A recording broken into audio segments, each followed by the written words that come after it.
What's up, guys? Today we're going to be doing something a little bit different.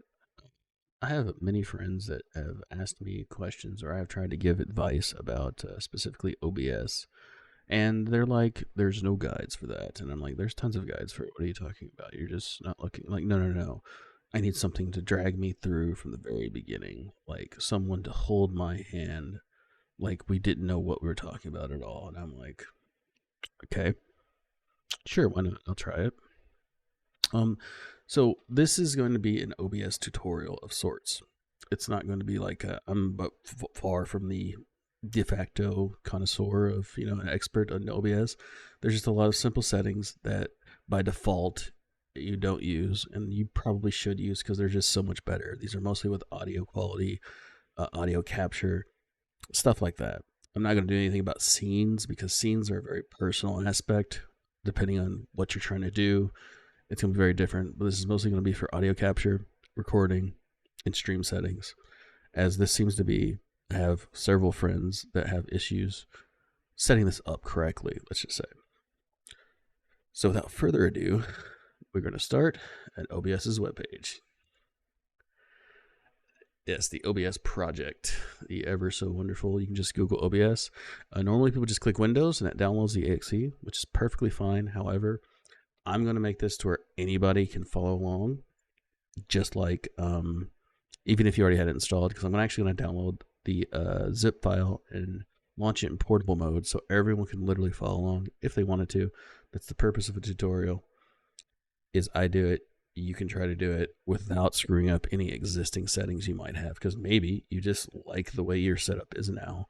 You can add parts of what I'm going to teach you. You can add none of what I'm going to teach you. It's perfectly fine, but this is just like a tutorial to follow along. So we're going to click the downloads page to get to the zip installer. Download zip.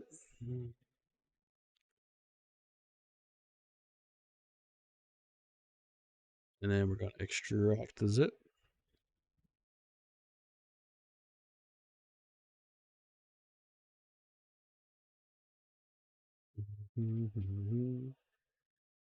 I'm going to try to do all this in one take without edits. So we'll see how well I do. Already tried it once. This is take 2 because dogs interrupted me the first time. Lovely dogs. This is taking so much longer to extract.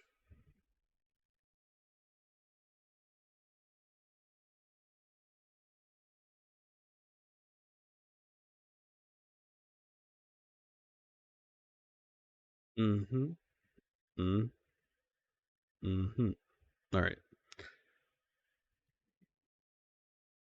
Now we're in the folder that we just created. We want to go to the binary folder, the bin folder. We're 64-bit. I mean, everyone should be 64-bit. And this is OBS 64 application launcher. What we're going to do is we're going to create a shortcut.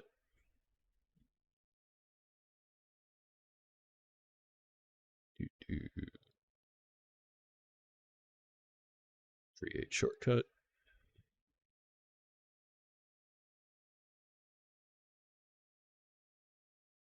Which is down here. And we're going to go to properties. And we're going to change the exe at the end. This is launching OBS exe. We're going to just add -p. Now it's going to open up portable. So like right now I am recording using OBS. So this will allow me to open up another instance of OBS without interrupting the current one I have running. Click apply, okay, and we launch it. And as you can see, this is the first time setup auto configuration wizard. For most part, people are going to probably select streaming and they're going to set up like Twitch or YouTube or whatever you're going to do. I'm just not going to do that right now. So this is the main part that I wanted to talk about. Like, see, this is the audio mixer. We have desktop audio. We have mic auxiliary here. This is a terrible way to record audio. And the reason why is like the microphone is extremely sensitive. Like it's more sensitive than the one that I'm actually using to record. It picks up weird things like subtle movements and stuff. It's just, I don't know why this is the default setting, but it is. But I'm going to show you how to change all that to make it much better. And you generally don't want to capture the entire desktop audio. You only want to capture the applications that you're actually wanting to work with. Like if you're going to be watching videos, you want to capture a browser, etc. You want to play a game. You only want to capture those applications. You don't want to capture your entire desktop audio. What if you click a link and it's miscellaneous and it starts playing crap that you don't want to? Clearly, you want to be very specific about what you're doing with it. And by default, it's not set up at all like that. So I'm going to show you how to do that. Let's go into settings. This is mostly just to show you like default settings, themes, transitions. You want to do this, you do whatever, it doesn't really matter. So now we're going to do output. Now the output, we're going to switch this to advanced mode, which is probably kind of scary for some people because you're like, ooh, it's advanced. And I'm like, no, it's fine. It's not that bad. FFmpeg is fine. So your video encoder. Now this is something that you're going to have to play around with, but I highly recommend that you leave it to Legacy X264 to try around with. If your computer is fine playing games with X264 for streaming, do it, because you're generally going to have a better experience. But if you're struggling to do this, you can try using the NVENC H264. If you have an Intel processor or an Intel processor that has integrated graphics installed, then you can use QuickSync. QuickSync is basically going to be free real estate if you're playing games, because I doubt you're gaming on your Intel graphics processor unless you have like one of the ARC processors. But yeah, that's a general gist of it. I would generally just give this a try. If you're just doing streaming, it's less of an issue. If you're not playing any games, it's also not an issue. You can just pick whatever you want. The NVENC encoder will be smoother if you're not actually doing any gaming. If you're just doing like some lounging, you're doing like arts and crafts or what have you, it'll be perfectly fine. But if you're doing any gaming, I'd recommend you try the X264 because most games are more GPU intensive than they are CPU intense.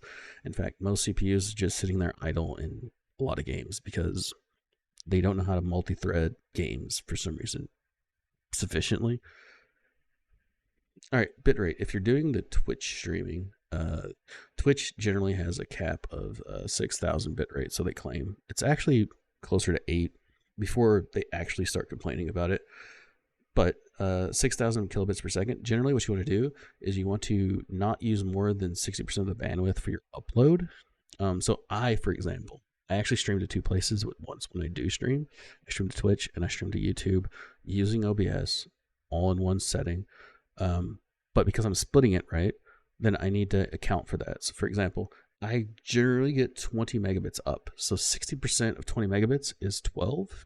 And if you divide that by 2, that'd be 6,000 kilobits. So I generally set this to 6,000. But this is all depending on how much bandwidth you have. To test this, I would just go to like 3 speed test websites, different websites. Never use the first one, because they're always going to have skews, and generally whatever the worst results you're going to get is probably your actual bandwidth, because like speedtest.net is very infamous for having contracts with the ISPs to be like the official bandwidth test software that they use. Like a lot of times they have embeds on their websites, and basically they have nodes that are internal to your ISP. And it's just going to hit that node. And of course, it's going to be really fast because it's not actually going to the backbone, which is what everything else has to go through. I recommend using speedtest.net as one. I recommend just Googling speedtest using the MLabs that Google provides. And then I recommend using fast.com. Fast.com is actually powered by Netflix. So it's a pretty robust, versatile test, but all you're really wanting, you need to click advanced to get the upload speeds, unfortunately, because they're more concerned about playing back for Netflix. So that's the entire reason for that. But generally, 6,000 kilobits would be the base for if you have the bandwidth. If you don't have the bandwidth, make it lower. Like if you have very slow internet, obviously you got to work with what you got. That's that. And then we're going to go into, so audio track should be 1. I'm not going to worry about Twitch VOD, because Twitch VODs get deleted anyway. I mean, I don't really fully understand why this is an option, but obviously if you're going to be doing something that you don't want to get muted in the VOD, you can mute it here. But I'm more worried about if you're going to do like a high quality YouTube backup. So then we're going to go to recording. Now the recording, the default, we're going to use the MKV file. That's perfectly fine. Generally, you want to use MKV or you want to do the QuickTime MOV file. Or you can do a fragmented MOV file. But generally you just want to use an MOV or the MKV. The reason why is because these handle interruptions better. So if something goes wrong, you run out of space. If you're using like a MP4, well, congrats, it's dead. Like your your file is corrupted. You can't do anything because it tried to write more to it and it couldn't. It couldn't close it correctly. Your file's pretty much garbage. The MKV and the MLV files are usually recoverable. You can use like some software to convert it into an MP4 later after the fact, and generally fix most of the problems that it had, but it will just be cut off wherever your software stopped working. So MKV is probably the best one. For video encoder, now if you're doing like I suggested, and you just care about a backup, using the stream encoder is perfectly fine if you just really want basically like a backup of your stream. However, if you're like I was suggesting, using the HX264, and then you still have like a NVIDIA ENVNC encoder or the quick sync encoder, then you can actually use those here. And so you can create a higher quality backup. So using a different bit rate, because whatever you're recording at, right, the higher the bit rate you're recording at, even after you're finishing rendered and you upload it to YouTube, it's the better it's going to look, right? Because Twitch is limited. YouTube generally isn't. YouTube will take really absurdly high bit rate a bandwidth. So if you're going to just make a backup, just use the stream encoder, make it the same. That's fine. It's going to be like lower quality, but that's cool. For audio encoder, now this is where if you're just wanting a backup of the stream, the FMPG AAC is perfectly fine. However, if you're trying to use something high quality, or you're trying to future-proof your stuff, like if you want to use this video for other works, then I highly suggest that you switch this to a higher quality codec. For example, the FMPG PMC 32-bit float is the highest quality we can record currently with OBS. And then if I was to change this, I would use the NVC. For example, I have issues with the HEVC encoder, which is the H.265 encoder with NVIDIA. However, the H.264 encoder, I don't have any issues with. So if we were to pick that and we were wanting to make a higher quality bit rate, for example, we don't want to record audio track 1. I'll explain that in a little bit. Audio track 1 is going to be specifically for streaming. So that's going to be like the combined track.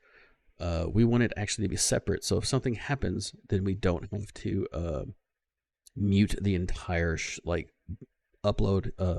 But that is probably going to be for something for like another video. So I would record 2, 3, 4, 5, 6.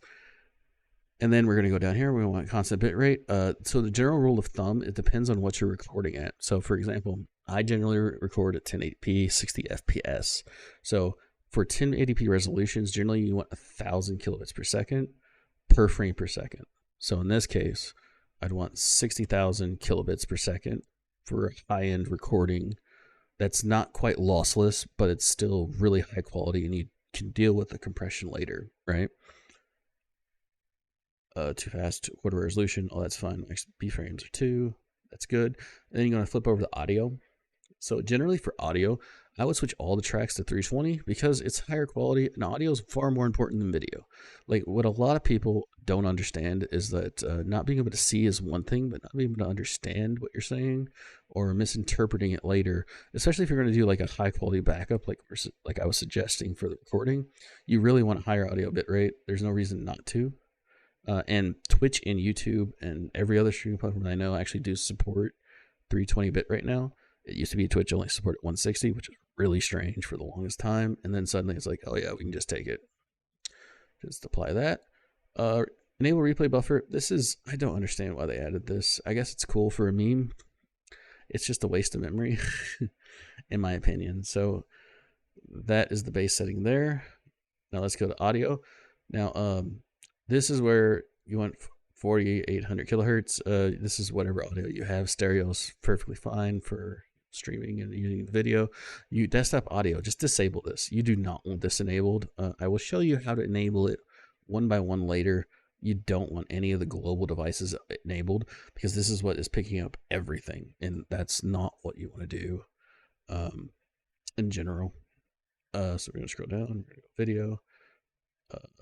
Just make that 1080p. We don't want to scale it, so you just want the base canvas resolution, and you want to switch it to 60 FPS, like I was suggesting.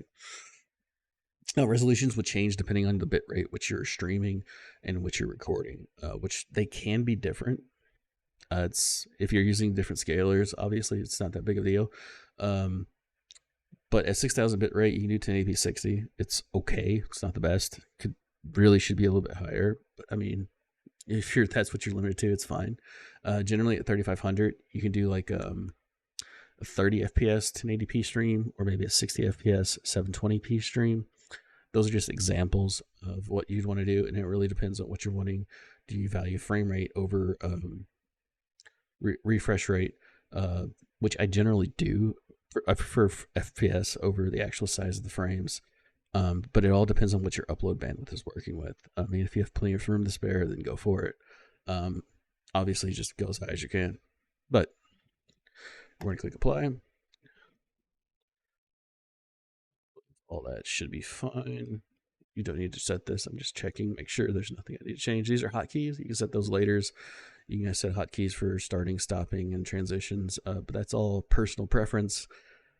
I mean, this is what I'm talking about. Like, I'm not going to deal with scenes and transitions. So now we're just going to hit OK. Now you can see the audio mixer is missing, which is great because that means that we're no longer recording everything that is popping up into the video. So what I'm going to do is I'm going to add. First, we're going to need to do an input capture. All right. We're going to call this microphone because you're going to have at least one input source. And then you're going to select your microphone. I would select, like, that is my microphone. So hit OK. And then voila, we have the microphone thing. You can adjust this manually. This is another thing that's really nice is you can adjust each source. If one source is louder on stream for some reason, you can adjust it here. You can't do that when it's all mixed together. And to capture the applications, this is the application audio beta. So I'm going to capture the OBS microphone, the OBS web page, and then I'll switch it to Twitch. So I'm just going to call this browser, or call it Chrome browser. And then you got to select the Chrome browser that you're doing, which is that, and you match Windows priority, otherwise find the windows of the same type. So now we're going to have the Chrome browser, and just to take a look here, I'm going to go to twitch.tv. This should be their homepage. And now it's playing some stream.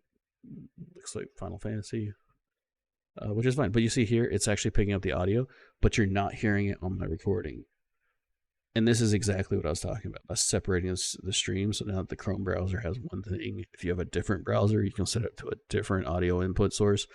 But generally, you just want each one to have its own audio input source. And you can put them all in a folder. You can group them. Just call it audio.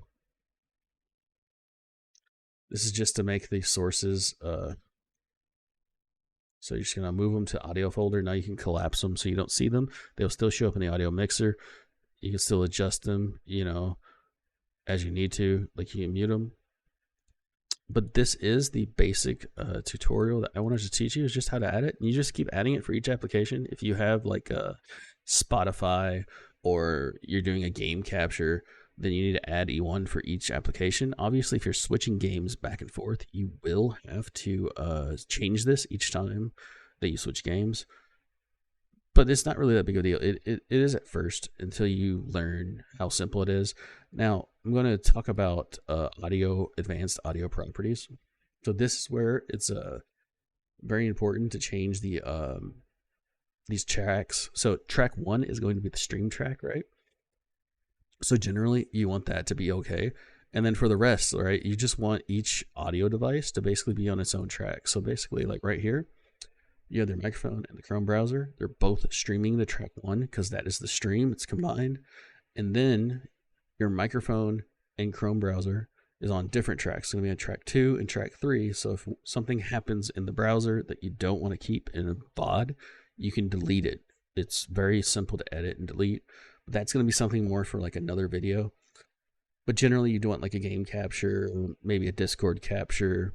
It all just depends on exactly what you're working with. If you're playing with friends, because I know I have some friends that are quite loud or talking about doing things that they probably shouldn't be talking about. And that can be annoying, but like, so you can just do that Discord. And now Discord has audio. Obviously, I'm not in Discord chat, so this is just going to be muted for the most part. But yeah, it's Discord. So if you're in a group chat, it'll pick up here, and you can mute it on its own leisure. But other than that, that's pretty much it. That is the most advanced, the tips that I was going to talk about. I'll probably make some other things similar to this. But for now, this is pretty much covering everything that I wanted to cover. Hopefully this is as best of a hands-on, like holding your hand step by step to setting it up. I obviously didn't set up the Twitch stream because that requires, each person's also very unique in how they prefer to handle like Twitch stream, YouTube stream setups. But hopefully everyone can take advantage of this, learn something, and if you could leave any feedback, just let me know. I do appreciate it. Until next time, take care.